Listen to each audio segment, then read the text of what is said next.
100 நாட்கள் செயல்முனைவின் 4வது வருட அணிதிரளல். இலங்கையின் இணைந்த வடக்கு கிழக்கு மாகாணத்துக்கு மீளப்பெற முடியாத சமஷ்டி முறையிலான அரசியல் தீர்வு.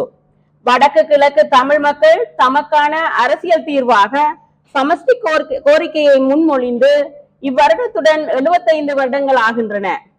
1900களின் ஆரம்பம் முதலே சிங்கள பௌத்த அரசியல் தலைமைகளின் தமிழர் எதிர்ப்பு பரப்புரைகளும் எழுத்துக்களும் தமிழ் மக்களின் அரசியல் சமுதாய எதிர்ப்பு பரப்புரைகளும் நலன்களை காப்பதற்கான தனித்துவமான அரசியல் அமைப்பொன்றின் அவசியத்தை தமிழ் அரசியல் தலைமைகளுக்கு உணர்த்தியது 1921ஆம் ஆண்டு.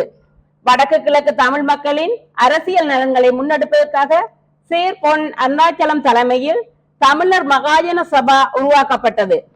சுதந்திரத்தின் பின் அரசு பொறுப்பேற்ற சிங்கள தலைமைகள் மேற்கொண்ட திட்டமிட்ட அரசியல் ஓரங்கட்டல்கள், நில அபகரிப்புகள், வடக்கு கிழக்கில் அபிவிருத்தி எனும் பெயரில் மேற்கொள்ளப்பட்ட சிங்கள குடியேற்றங்கள் ஆகியன தமிழ் மக்களின் இறைமையை அபகரித்தன.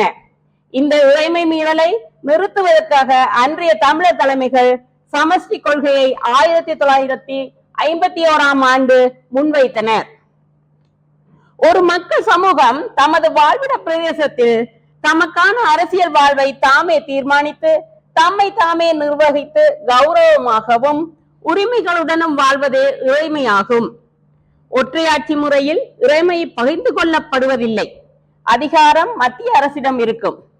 மத்திய அரசு எப்பொழுது வேண்டுமானாலும் மாநிலத்துக்கு வழங்கப்பட்ட அதிகாரத்தை திரும்ப பெற முடியும். 13வது திருத்த சட்டம் இத்தகையதாகும். இதன் மூலம் வடக்கு கிழக்கு இறைமை பகிரப்படவில்லை. அன்று தொட்டு இன்று வரையிலும் இலங்கையில் ஆட்சி பொறுப்பேற்ற சிங்கள அரசியல் தலைமைகள் இறைமையை பகிர்ந்து கொள்ள முன்வரவில்லை. காணல் நீர் போன்ற 13வது திருத்தத்தின் மூலம் நாங்கள் ஏமாற்றப்பட்டுள்ளோம். ஒரு நாட்டின் இறைமை என்பது அந்நாட்டு மக்களுக்கு உள்ள உரிமைகள். மக்கள் தமக்கான அரசியல் பிரதிநிதிகளை தெரிவு செய்து அவர்களை கொண்டு தமக்கேற்ற அரசியல் சமூக பொருளாதார கொள்கைகளையும் சட்டங்களையும் உருவாக்கி தமக்கான முன்னேற்றத்தை எட்டுவதாகும். சுருங்க கூறின், தமது அரசியல் தலைவிதியை தாமே தீர்மானிப்பதற்கு மக்களுக்குள்ள அதிகாரமாகும். இலங்கையின் சிங்கள அரசியல் தலைவர்களும் ஆட்சியாளர்களும் இறைமையை வெறுமனே நிலத்துடன் குறுக்கிக் கொண்டுள்ளனர். இலங்கையின் நிலத்தொடர்ச்சியினை பாதுகாப்பதுதான் நாட்டின் இறைமையை பாதுகாப்பது எனும் தோற்றப்பாட்டை உருவாக்கியுள்ளனர். இறைமை என்பது மக்கள் சம்பந்தப்பட்ட ஒன்றாகும். தமது நாட்டிலோ மாநிலத்திலோ தமக்கான அரசாங்கத்தை தெரிவு செய்யவும் தமக்கான வாழ்வியலை தீர்மானிக்கவும் உரிமைகளை பிரயோகிக்கவும் மக்கள் கொண்டுள்ள அதிகார பலமே இறைமையாகும். மக்களை தவிர்த்துவிட்டு நிலத்தை மாத்திரம் பார்க்க முடியாது. மக்களை பாதுகாப்பதே இறைமையை பாதுகாப்பதாகும். இலங்கையில் இதுவரையில் ஆட்சிக்கு வந்த பெரும்பான்மை அரசுகள் வடக்கு கிழக்கு மக்களின் இறைமையை அபகரித்துள்ளன. தமிழ் மக்கள் ஜனநாயக வழியில் தமக்கான அரசியல் தீர்வை அடைவதற்கு மக்களுக்குள்ள அதிகாரத்தை புறக்கணித்துள்ளன. உரிமைகளை அத்துமீறுகின்றன. சமஷ்டி என்பது மத்திய அரசாங்கம் மாநில அரசுடன் இறைமையை பகிர்ந்து கொள்வதாகும். இதற்கமைய மத்திய அரசு தன் விருப்பத்துக்கு மாநில அதிகாரங்களை திரும்ப பெற முடியாது. தற்போது நடைபெறுவது போல் மத்திய அரசு தன் விருப்பத்துக்கு வர்த்தமானி அறிவிப்பு மூலம் இராணுவமயமாக்கல் மூலமும் வடக்கு கிழக்கில் மக்களின் காணிகளை கையகப்படுத்தி அபிவிருத்தி திட்டங்களையும் சிங்கள குடியேற்றங்களையும் மேற்கொள்ள முடியாது. இன மத பாரபட்சம் அத்துமீறிய கைதுகள், தமிழ் மொழி மூல புறக்கணிப்பு ஆகியன சமட்சி ஆட்சியில் நடைபெற வாய்ப்பு கிடையாது. ஒட்டுமொத்தத்தில் மத்திய அரசின் அடக்குமுறையில் இருந்து விடுபட்டு கௌரவமான உரிமைகளுடன் கூடிய வாழ்வை அனுபவிக்க முடியும். சமஷ்டி முறையிலான தீர்வே கௌரவமான உரிமைகளுடன் கூடிய வாழ்வை ஏற்படுத்தும். இலங்கையின் இணைந்த வடக்கு கிழக்கு மாகாணத்துக்கு மீளப்பெற முடியாத சமஷ்டி முறையிலான அரசியல் தீர்வு மூலமே நிலையான சமாதானத்தையும் மக்கள் அனைவரது சுபீட்சமான வாழ்வையும் உரிமைகளையும் உறுதிப்படுத்த முடியும் என்பதை வலியுறுத்துகின்றோம். வடக்கு கிழக்கு ஒருங்கிணைப்பு குழு இலங்கை தற்பொழுது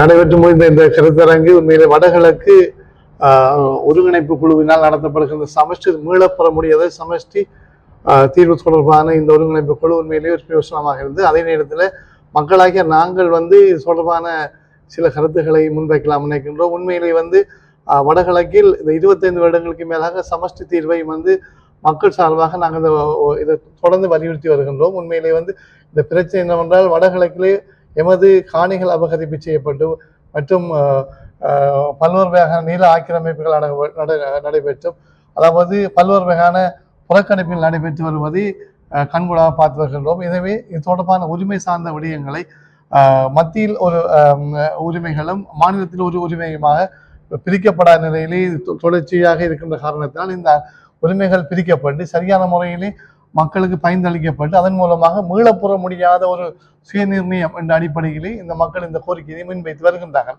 அதன் அடிப்படையில் ஒரு நிரந்தரமான ஒரு தீர்வொன்றை பெற வேண்டுமானால் நாங்கள் சமஷ்டி தீர்வொன்றை நாங்கள் வலியுறுத்தி 25 வருடங்களுக்கு மேலாக இந்த பிரச்சனையை முன்வைத்து வருகின்றோம். எனவே அரசு தொடர்பிலே கரிசனை காட்டி மிக விரைவில் இதற்கான தீர்வை மக்களுக்கு வழங்கணும் என்று இந்த சந்தர்ப்பத்தை நாம் கேட்டுக்கொள்கின்றோம். சமஷ்டி என்பது நாங்கள் நாட்டை தொண்டாக்குவதற்காக கேட்கவில்லை, தமிழர்களின் சுய மரியாதையை தருமாறு தான் கேட்டுக்கொள்வோம். ஒருங்கிணைப்பு குழுவால நிர்ணயிக்கப்பட்டது. இதுல நாங்க முக்கியமாக கேட்டுக்கொள்வது என்னவென்றால் 13வது திருத்த சட்டம் 25 வருடங்களுக்கு மேலாக நடைமுறைக்கு வந்தும் தமிழ் மக்களுக்கான ஒரு தீர்வு கிடைக்கவில்லை. அதே நேரத்தில் நாங்கள் இந்த சிங்கள மக்களுக்கு எதிராகவோ நாட்டை பிரிப்பதற்காகவோ நாங்கள் கேட்டுக்கொள்ளவும் இல்லை. தமிழ் மக்களின் சுய நிர்ணய உரிமையை எங்களுக்கு பெற்றுத்தர வேண்டும் என்பதுதான் நாங்கள் இந்த அரசிடம் வேண்டும் ஒரு கோரிக்கை. விரைவில் தமிழ் மக்களுக்கு செய்து தந்தால் அது பெரிய சந்தோஷமாக இருக்கும் என்றதை இந்த இடத்தில் கேட்டுக்கொள்கின்றோம். முறையான தெளிவான விளக்கங்களை நாங்கள் இதில் பெற்றுக்கொண்டோம்.